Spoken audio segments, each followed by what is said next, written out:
Well, a very good morning to you. Into our breaking news story this morning. The South African Police Service is conducting ongoing investigations into the death of Ambassador Nathi Mthethwa, who was found deceased at the Hyatt Regency in Paris. The South African government is working closely with French law enforcement to ensure a thorough and transparent probe. Mthethwa's family members have left for France to fetch his remains.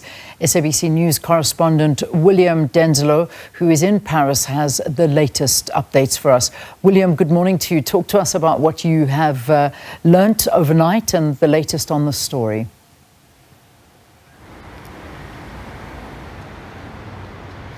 Well, when it comes to the investigation, well, certainly we've seen delays over recent days. There were initial hopes that this group of South African investigators would have arrived last weekend, so several days ago now, to begin working in concurrently with French investigators. However, we understand that that's a process that was delayed by several days as they await to overcome some administrative burdens, being able to join hands with the French investigators as their probe continues. Of course, as you rightly mentioned, as we've been reporting, their initial investigations do suggest that that this was a deliberate act, as the French authorities say, with no third-party intervention. But of course, the purpose of the South African investigations is to provide the French authorities with assistance in that transparency.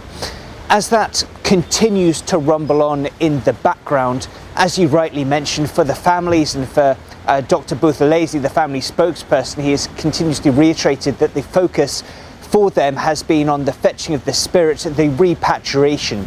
You're so right in mentioning that several members of the family have travelled from South Africa here to Paris, more expected on Thursday as well, as far as we believe, for this repatriation to begin on Thursday. We understand it's a late evening flight, Air France going from Paris to South Africa, so the late Ambassador Mthethwa to land in South Africa on Friday. We then expect the funeral proceedings to take place over the weekend, the funeral on Sunday.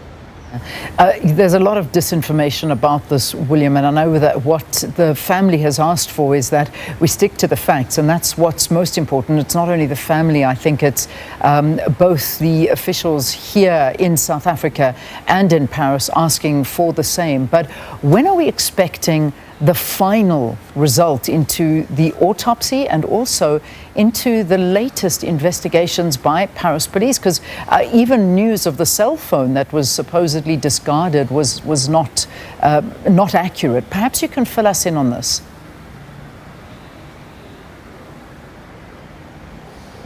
Yeah, of course, when it comes to the cell phone, I think a super example of the rumour mill that, of course, starts to begin at speed when a tragedy like this occurs. Plenty of speculation we've seen in the past week or so. Of course, you mentioned the incident of the cell phones was one found in a Forester Park nearby the Hyatt, the Bois de Boulogne in Paris. That was really front and centre in some of the tabloids here in France, and of course picked up internationally as well. The police and investigators saying that that was indeed not the case, and both cell phones were recovered, and certainly not in this park as was reported.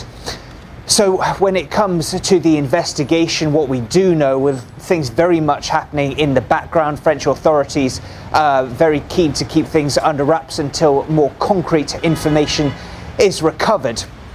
The autopsy, of course, will be a key part of this. I asked Dr. Buthelezi a few days ago, just after he'd returned from the morgue, to identify the body, when he'd be expecting to hear anything about the autopsy. He'd received the paperwork that announced that the family would be able to move the body and begin the repatriation process. But on that issue squarely of when the autopsy in its complete form might be released to the family, to the public, conceivably after that, well, he says that that is a matter he doesn't simply have an answer to. It could be a matter of weeks or even months for the investigation to follow its true course.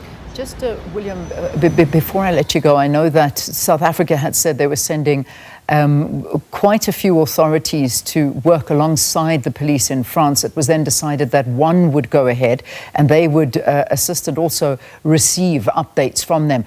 Perhaps you can tell us what's happened on that side.